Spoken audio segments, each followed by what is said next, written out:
मुंगेर के नॉटरडेम स्कूल में अचानक बच्चे बेहोश होकर गिरने लगे। कुछ स्टूडेंट्स को खून की उल्टियां भी हुई। टीचर और पेरेंट्स बच्चों को गोद में उठाकर भागते नजर आए। 16 छात्राओं को सदर अस्पताल में भर्ती करवाया गया। स्कूल प्रबंधन का कहना है कि पौधों पर किए गए कीटनाशक के छिड़काव की वजह से बच्चे बेहोश हुए। पटना की फुलवारी शरीफ में 21 वर्षीय छात्रा के साथ उसके बॉयफ्रेंड ने दोस्तों संग मिलकर गैंगरेप किया। आरोपियों ने पीड़िता को होटल बुलाया, दरिंदगी की और वीडियो भी बना लिया, जिसे वायरल करने की धमकी देकर वो लड़की को ब्लैकमेल कर रहे थे। बिहार के 19 जिलों में कोल्ड डे जैसे हालात बन गए हैं। हिमालय से आ रही ठंडी हवाओं ने कपकपी बढ़ा दी है। पूरे प्रदेश में कड़ाके की ठंड पड़ रही है। पटना में 8वीं तक के स्कूल 16 जनवरी तक के लिए बंद कर दिए गए हैं। अगले 3 दिनों तक मौसम इसी तरह बना रहेगा। खगड़िया में टीचर और प्रिंसिपल स्कूल में शराब पार्टी करते पकड़े गए। ग्रामीणों ने दोनों को एक कमरे में बंद कर दिया। मौके पर पहुंची पुलिस ने ब्रेथ एनालाइजर से जांच की तो शराब पीने की पुष्टि हुई। टीचर और प्रिंसिपल दोनों को गिरफ्तार कर लिया गया। ये मामला अलौली प्रखंड के प्राथमिक स्कूल बहादुरपुर का है। आप क्या कर रहे थे सुपरवाइजर? जी हम चेक करते हैं सर। क्या चेक किए थे? हम जब आए तो सब सो रहा था। डिप्टी सीएम तेजस्वी यादव देर रात हाजीपुर सदर अस्पताल में औचक निरीक्षण करने पहुंचे। अव्यवस्थाओं को देख उन्होंने हॉस्पिटल अधीक्षक को फटकार लगाई। गार्ड्स को सोता देख उन्होंने सुपरवाइजर को बुलाया तो उसने ये कहते हुए जवाब दिया कि हम चेक करते हैं, 100% कोई ड्यूटी नहीं कर सकता। पूर्णिया पुलिस ने एक ऐसे नटवर लाल को गिरफ्तार किया है जो एसपी और थानेदार तक को अपना शिकार बना चुका था। खुद को ग्रामीण कार्य विभाग का प्रधान सचिव बताने वाले इस शातिर ने 50 से भी ज्यादा लोगों के साथ ठगी की, जिनसे फ्रॉड करता एसपी को फोन करके उनके घर पुलिस की रेड भी मरवा देता था।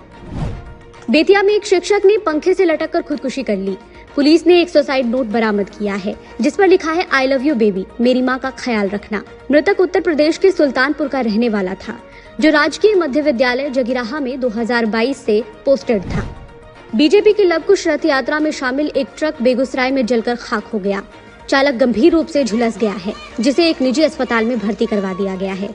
केंद्रीय मंत्री गिरिराज सिंह ने इसे विरोधियों की साजिश बताया है। बेगूसराय में दबंगों ने एक गरीब परिवार के घर में आग लगा दी। लाखों रुपए का सामान जलकर खाक हो गया। घर में सो रहे लोगों ने किसी तरह निकलकर अपनी जान बचाई। पटना के मोइनुल हक स्टेडियम में खेले जा रहे रणजी ट्रॉफी के दूसरे मैच में बिहार की टीम छत्तीसगढ़ के सामने ढेर हो गई। मेजबान टीम पहली पारी में 108 रनों के स्कोर पर सिमट गई। 3 बल्लेबाज 0 पर आउट हो गए। डिप्टी सीएम तेजस्वी यादव भी मैच देखने पहुंचे।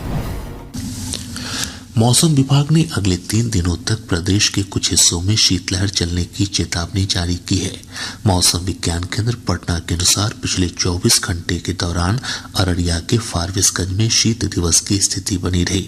राज्य का औसत न्यूनतम तापमान 8.4 डिग्री सेल्सियस रिकॉर्ड किया गया। वहीं 4.9 डिग्री सेल्सियस न्यूनतम तापमान के साथ गया राज्य का सबसे ठंडा स्थान रहा। मौसम वैज्ञानिक कुमार गौरव ने बताया कि हवा के प्रभाव से अगले 3 दिनों के दौरान राज्य के न्यूनतम तापमान में 2 से 3 डिग्री सेल्सियस तक की गिरावट का पूर्वानुमान है।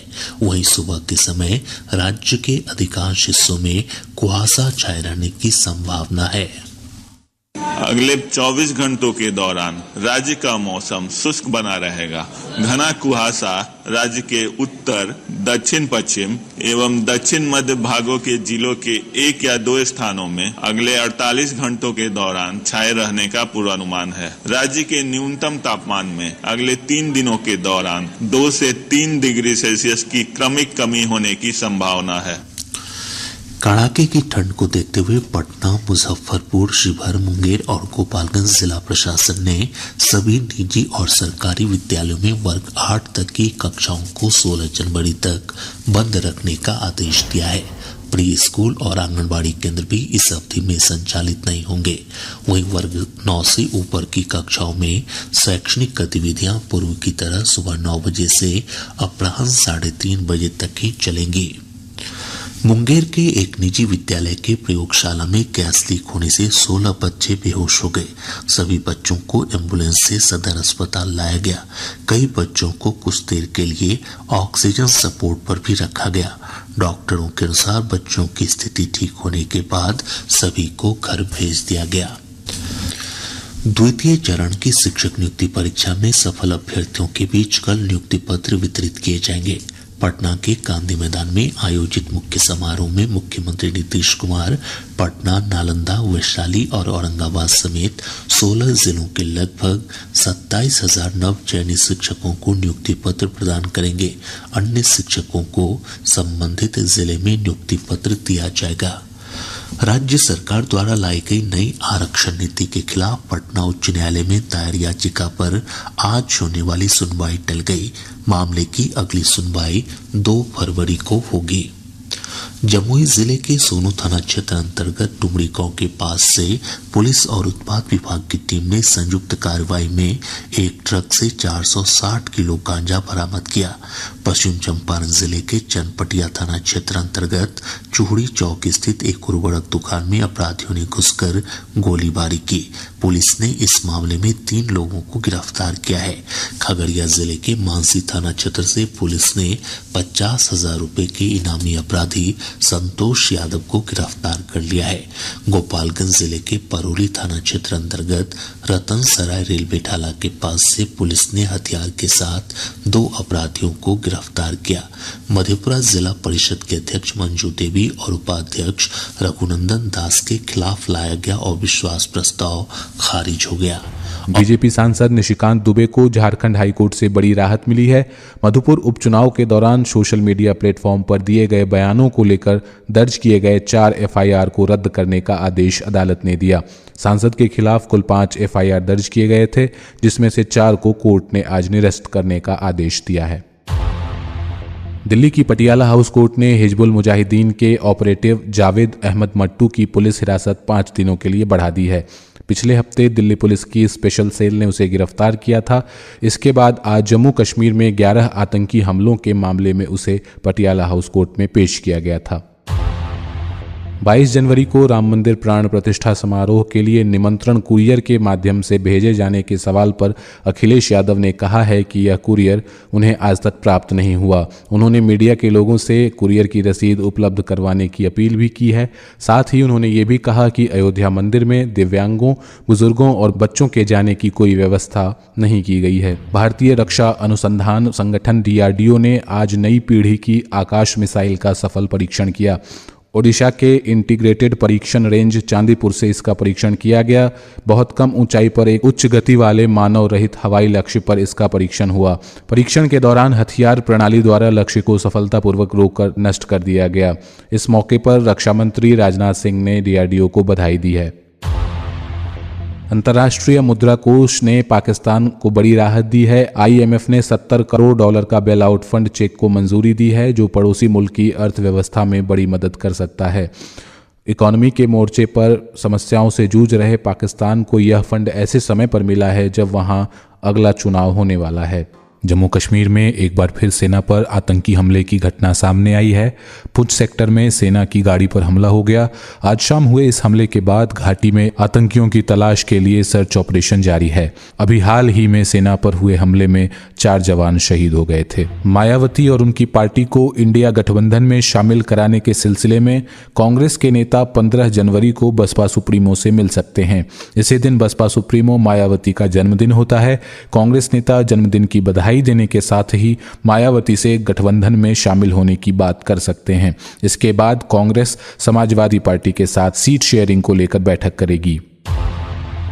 विपक्ष के इंडिया ब्लॉक से जुड़े राजनीतिक दलों के 16 छात्र संगठनों ने आज दिल्ली के जंतर मंतर पर विरोध प्रदर्शन किया। भारत के कोने कोने से छात्र इस विरोध प्रदर्शन में शामिल हुए।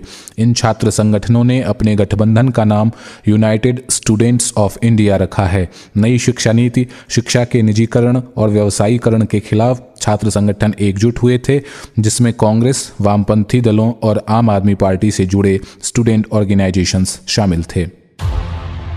कांग्रेस की भारत जोड़ो न्याय यात्रा मणिपुर की राजधानी इम्फाल की जगह अब 34 किलोमीटर दूर थौबुल से शुरू होगी। कांग्रेस पार्टी ने राज्य सरकार की शर्तों की वजह से ये बदलाव किया है। राज्य सरकार ने यात्रा में 1000 लोगों के शामिल होने की परमिशन दी थी। कांग्रेस ने इन शर्तों की वजह से ये बदलाव किया है। पश्चिम बंगाल सरकार में मंत्री सुजित बसु और तृणमूल कांग्रेस के विधायक तापस राय के घर ईडी की रेड को टीएमसी नेता कुणाल घोष ने राजनीति से प्रेरित बताया है। ईडी की अलग अलग टीमों ने भारी तादाद में केंद्रीय सुरक्षा बलों के साथ सुबह 7 बजे इन दोनों नेताओं के आवास पर छापेमारी शुरू की थी। नगर निकायों से जुड़े कथित नौकरी घोटाले के सिलसिले में ईडी ये कार्रवाई कर रही है। दिल्ली के सीएम अरविंद केजरीवाल 18 से 20 जनवरी तक गोवा दौरे पर रहेंगे। उनके इस दौरे को लोकसभा चुनाव से जोड़कर देखा जा रहा है। केजरीवाल गोवा में कार्यकर्ताओं के साथ संवाद भी करेंगे। आईटी कंपनी की शेयरों में तेजी की वजह से आज सेंसेक्स और निफ्टी ने रिकॉर्ड बना दिया।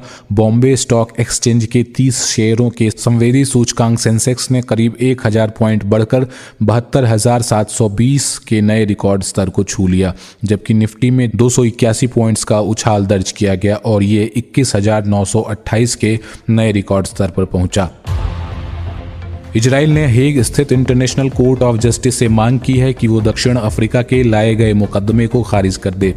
इस मुकदमे में साउथ अफ्रीका ने इजराइल पर आरोप लगाया है कि 7 अक्टूबर 2023 को किए गए हमास के हमले के जवाब में इजराइल ने जो सैन्य कार्रवाई की है उसका मकसद फिलिस्तीनी लोगों की आबादी के बड़े हिस्से को नष्ट कर देना है। अमेरिका और ब्रिटेन की सेना ने कल यमन में हूती विद्रोहियों के नियंत्रण वाले इलाकों पर हमले कर दिए हैं।